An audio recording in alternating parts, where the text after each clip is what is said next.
the day two sisters were kidnapped and tortured. The moment of rest was abruptly interrupted when, as they were preparing to sleep, Aurora and Maria heard a noise. The sound of someone trying to open the door to their rooms echoed down the hallway. The dense darkness of the room seemed to envelop them, while the creak of the floorboards under the intruder's steps echoed in the air. The sisters' heartbeats quickened, fear intensifying with each passing second. Thoughts of despair raced through their minds as they struggled to understand what was happening and what they should do. Aurora and Maria remained motionless. They couldn't react. When they woke up, they realized the nightmare was only just beginning.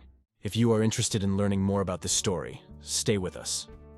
Feel free to subscribe to the channel and turn on the notification bell so you don't miss any videos. Aurora was a Mexican high school student who had decided to venture to France a few months earlier, excited about the prospect of participating in an exchange program. Her goal was to improve her French and explore the charming cities of the countryside. Her older sister, Maria, shared the same enthusiasm and decided to take advantage of her vacation to visit Aurora, planning to explore the wonders of France together. The sisters were from Mexico City, and it was their first time leaving their home country to venture into Europe. Aurora arrived in France at the beginning of January, as her French classes would start the following month. She fell in love with the charms of the new country and always called her sister to share the news. Maria, on the other end of the phone, imagined what it was like and everything her sister was experiencing. She was eager to visit the cities of inland France and their beautiful castles. With that in mind, Maria planned to visit her sister in September, as the weather would be warm in the French countryside, allowing them to enjoy their outings more. They were very excited and developed a travel itinerary together that included the cities of the Tour de France, as they were passionate about cycling. So they would depart from Paris towards Strasbourg, passing through Colmar, Lyon, Avignon, Marseille, and Nice, finally returning to the French capital. Aurora could hardly wait to share her experiences, while Maria imagined the breathtaking landscapes, rich culture, and delicious French cuisine. Even before reaching the first city, Paris, there was already a sense of unease in the air. Rumors circulated about some disappearances and murders in the small town of Strasbourg. News reports claimed that there was a suspected serial killer committing several murders of young women. Despite the news, this did not deter the sisters from continuing their long-awaited journey through the French countryside. The city of Strasbourg is characterized by its imposing medieval architecture. The sisters were enchanted by the cobblestone streets that led them between buildings that seemed to have emerged from fairy tales. The ornate facades and Gothic towers gave Strasbourg a unique charm, transporting the sisters to a distant time. The city's historical atmosphere enveloped them as they explored narrow alleys and picturesque squares, revealing the rich and fascinating past through architectural details that told silent stories. In addition to architecture, the palate was also indulged. Alsatian flavors, such as the traditional tarte flambée and irresistible cheeses, provided a unique sensory experience. The aroma of spices and freshly baked bread wafted through the air. Strasbourg continued to surprise at every corner, but when the time came to find a place to spend the night, the reality of improvisation reared its head. The planning wasn't as careful as it should have been, leading them to consider more affordable options for accommodation. They decided to save money and stay in a simpler hotel that promised coziness. However, from the moment of booking, strange things began to happen. The small hotel revealed a dark and enigmatic atmosphere. Narrow, dimly lit corridors gave the building the impression of being a place forgotten by time, where shadows danced on the walls like silent witnesses to unknown stories. Join us on our journey. Subscribe to never miss a story. Upon reaching the reception, they were informed that the assigned room was 29A. However, as they entered the corridor, the search for the door became a daunting task. They found numbered doors like 29B, 29C, and so on. But the mysterious 29A seemed to have disappeared from the hallway. They found a door that appeared to be 29A, but the numbering was so faded that certainty was uncertain. They decided to take a chance and tried to open the door, and to their surprise, it worked. Happy, they thought they had finally found the desired room. As they turned the doorknob, they came face to face with a well-dressed man lounging on a sofa, focused on sharpening a knife. The initial relief at thinking they had found the right room quickly turned into surprise and tension. The man, Brian, was visibly shocked by the unexpected visit, casting a look between surprised and frightened at the newcomers. The atmosphere in the room became tense. heavy silence broken only by the metallic sound of the knife being sharpened. Maria and Aurora, stunned and speechless, exchanged nervous glances, questioning whether they had entered the wrong room or if this unusual encounter was some strange plot in their journey through France. Brian, still somewhat surprised, tried to ease the situation. With a friendly gesture, he pointed them in the right direction and made an effort to break the initial tension. Maria and Aurora, embarrassed, apologized for the inconvenience, and Brian, with a smile, reassured them that everything was fine. After the apologies, they said goodbye. And as Brian closed the door, Aurora noticed a very flashy sock next to it. Curious, she asked if the sock was his. Brian confirmed with a nod, quickly grabbed the sock, and closed the door. The brief episode left Aurora intrigued, but she didn't think much of the situation. After finally locating the room and settling in, the exhaustion of the first day of travel weighed heavily on them. They decided to have dinner at the hotel restaurant, a convenient option given the circumstances. The restaurant's atmosphere, though unpretentious, adequately served the sisters' needs. As they observed the restaurant's decor, whispers about the serial killer echoed in the air.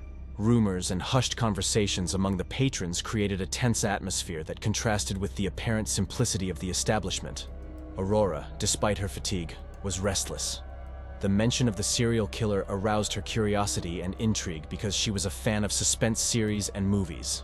Fragmented information about the criminal hung in the air like a shadow, fueling the aura of mystery surrounding Strasbourg. Maria, more reserved, didn't want to hear about it and was focused on enjoying her vacation.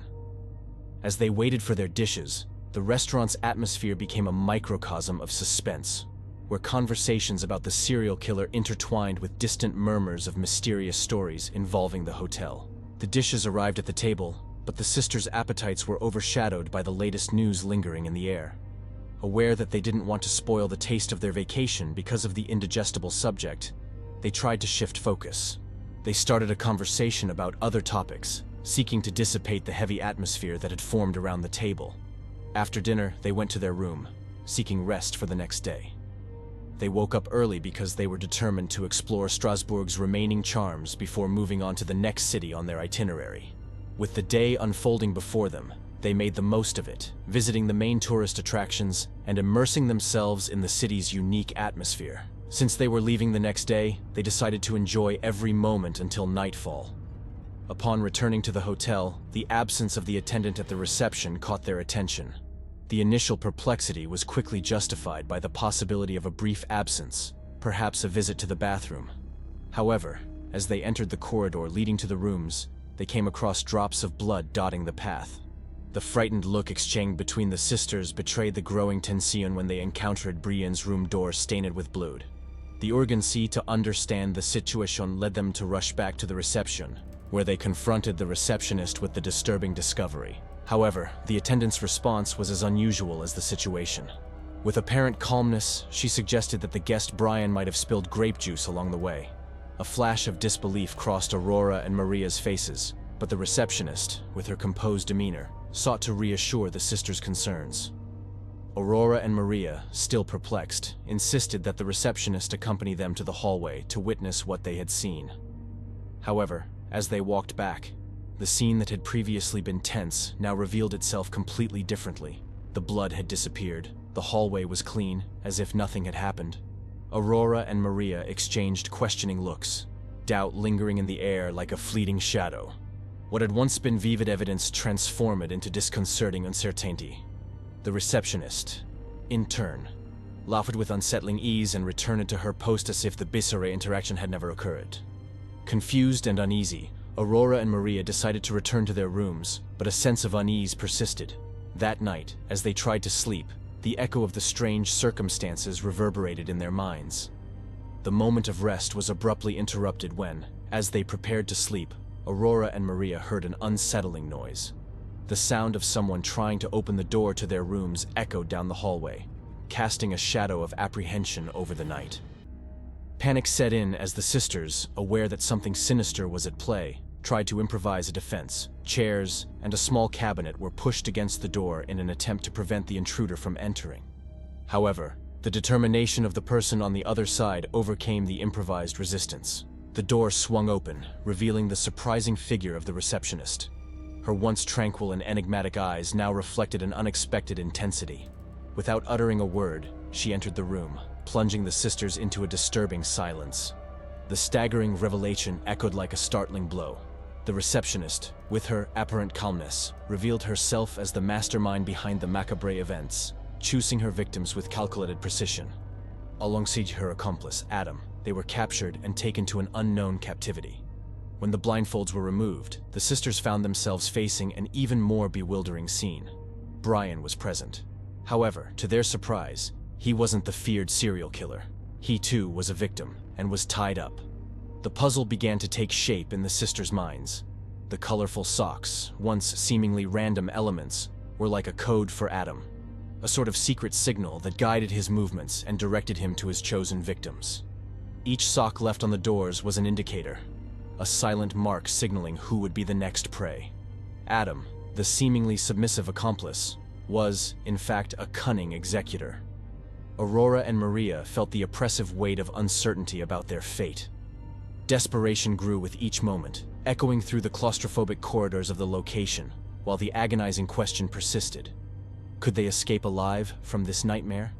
The receptionist and Adam began a ritual of torture. Maria, defenseless, found herself subjected to brutal torment, with her nails being ripped out one by one. The scene was terrifying, a symphony of pain and despair echoing through the dark walls of the captivity.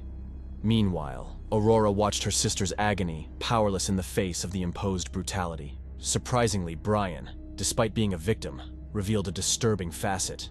His tranquil expression contradicted the brutality of the moment, and his fixed gaze on Maria suggested a sickening obsession. It was as if the torture scene was a theatrical performance, and Brian, immersed in his own obsession, found morbid pleasure in the anguish of others. As her nails were ripped out, pain manifested in pulsating waves, enveloping Maria in unbearable torment. Her screams echoed off the walls of the captivity, a symphony of agony filling the dark environment. Maria's expression, initially one of shock, transformed into a portrait of suffering, her eyes reflecting the intensity of physical pain and the terror of an inescapable situation. The merciless torture not only wounded Maria's body, but also tore at her psychological resilience. Each nail torn out represented a violation of her integrity, a deep wound that marked not only her flesh, but also her soul. The specter of violence loomed over her, turning her into a vulnerable victim in the sadistic game. Aurora, witnessing her sister's suffering, felt despair settle in her heart. The powerlessness in the face of unrestrained cruelty generated an even deeper anguish.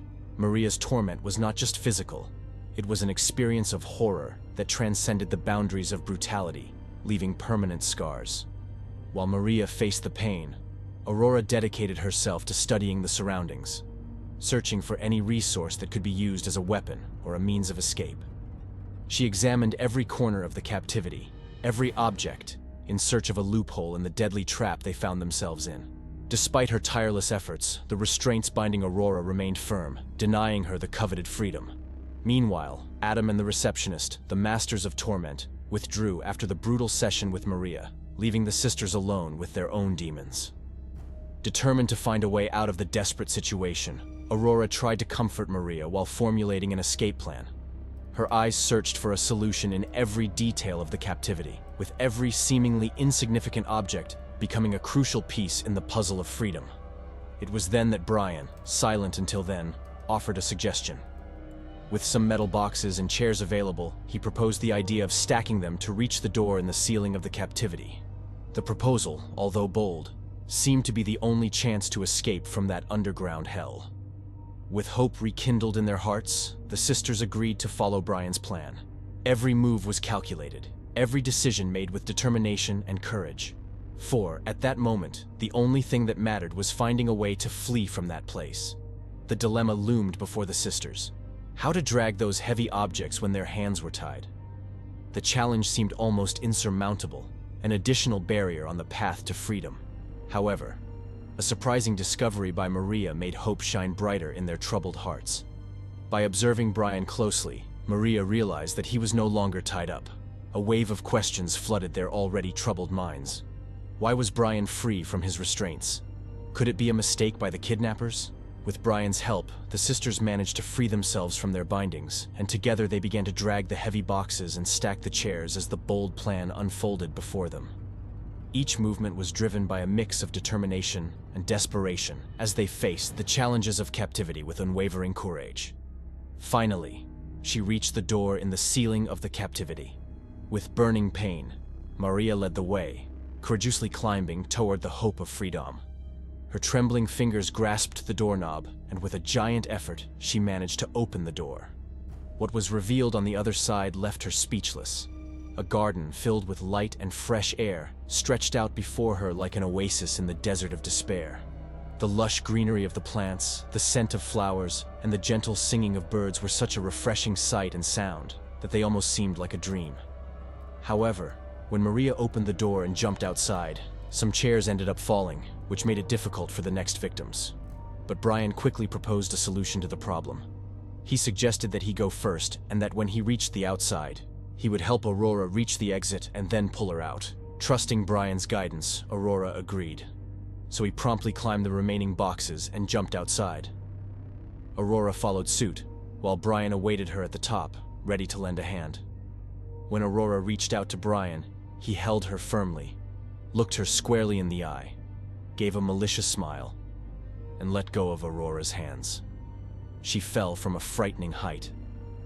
The sound of the impact echoed through the captivity as Aurora collapsed on the ground, unconscious and vulnerable. Meanwhile, Maria, unaware of the terrible event, continued her frantic search for an exit, oblivious to the tragedy unfolding just a few meters away. With the noise, Maria quickly came running to see what had happened. Brian, acting with false concern, tried to justify the incident, claiming he couldn't hold on to Aurora in time. Maria's innocence led her to believe Brian's words as she struggled to wake her unconscious sister, to no avail. While Maria tried in vain to revive Aurora, Brian watched with a cold and calculating expression, his eyes shining with a sinister gleam. It was as if he was reveling in the sisters' despair, his mask of deceit perfectly intact. Brian, with the knife hidden in his waistband, recaptured Maria, leading her back to the captivity with grim determination. As he escorted her down the dark hallway, he revealed the macabre secrets behind his mask of false pity. He confessed to being the true serial killer, leading a team of accomplices, including Adam and the receptionist. They were mere pawns in his perverse game, executing his orders without question. Brian admitted his strategy of posing as a victim, plunging into the despair of his prey to feed his own thirst for control. As he revealed his twisted truths, the city police were already in motion, realizing the sisters' disappearance and initiating a meticulous investigation. Brian left the sisters in their captivity, departing from there with an aura of impunity around him. The situation seemed desperate, but Maria knew she needed to keep calm and find a way to escape before it was too late. The police investigation continued, and a crucial piece of the puzzle soon came to light. A witness reported seeing the receptionist leaving the hotel carrying a blood-stained cloth. When questioned about the incident, the receptionist quickly attempted to justify the stains, claiming that a guest had been injured. The witness initially saw no malice in the situation and did not immediately report it to the police. After all, the receptionist was known in the community as a kind person from a traditional family in the city, hard-working and quite polite. However, given the sinister circumstances, this information took on a new significance. With this new lead in hand, the police intensified their efforts to unravel what was really happening in the hotel corridors. Upon arriving at the hotel, the police searched for the receptionist, but were informed that she had requested the day off due to a family member who had just been involved in an accident and had been taken to a hospital in another city. The hotel manager, Sarah, understood the situation and assured the receptionist that she would arrange for a substitute for her shift. Since the receptionist was an excellent employee, the manager did not suspect anything and granted her the day off. Unable to locate the receptionist, the police took the opportunity to question Sarah. They asked if she had noticed any closeness between the receptionist and anyone, such as a possible relationship or more intimate interaction. Sarah mentioned witnessing the receptionist in casual conversations with one of the guests, Brian. According to her, she noticed exchanges of smiles and flirtatious gestures between the two. Realizing that Brian might have some connection to the receptionist, the police decided to investigate further. They requested access to the hotel's records to identify any suspicious interactions between Brian and the receptionist in recent days. Meanwhile, Maria and Aurora remained trapped in captivity, facing fear and uncertainty about what was to come. Aurora, still recovering from the fall and shock, struggled to maintain lucidity and stay awake. Meanwhile, investigators searched Brian's room for clues that could lead them to the missing sisters. Upon entering the room, they were confronted with a disturbing scene. A macabre collection of objects, including pairs of socks, revealing a dark pattern in Brian's behavior. It was as if those socks were trophies of his victims. Faced with these discoveries, the police doubled their efforts to locate Brian, aware that he was the key to unraveling the mystery behind the recent disappearances. The hope of finding the sisters alive propelled every step of the investigation. With the police investigation in his room, Brian began to grow desperate. He asked Adam to help him hide the sisters elsewhere, fearing discovery. Brian was in love with Adam, and they lived their love in secret as they needed the receptionist's help. So, Brian used all his flirting with the receptionist. Desperate and afraid of being discovered, the receptionist arranges a meeting with Adam and Brian.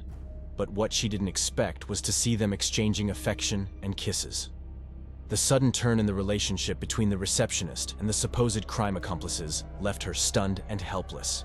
She, who had devoted her loyalty to Brian, was confronted with betrayal and the overwhelming pain of witnessing affection between him and Adam. The blow to her heart was deep, shaking her convictions and awakening a devastating fury within her. What would you do if you were the receptionist? Leave it in the comments. Driven by the pain of betrayal and the desire for revenge, the receptionist faced a crucial decision. In an act of desperation and hopelessness, she chose to report Brian and Adam to the police, revealing the horrors of the sisters' captivity. With determination, she confronted the authorities, recounting the events that had unfolded under the hotel's roof. Her confession shook the foundations of the case and guided the investigators to the location where the sisters were being held captive. Maria and Aurora were finally liberated, bringing an end to the nightmare. Meanwhile, Brian, Adam, and the receptionist, now exposed to justice, would face the consequences of their macabre deeds. Don't forget to subscribe to our channel. Any suggestion? Leave it in the comments. Until the next video.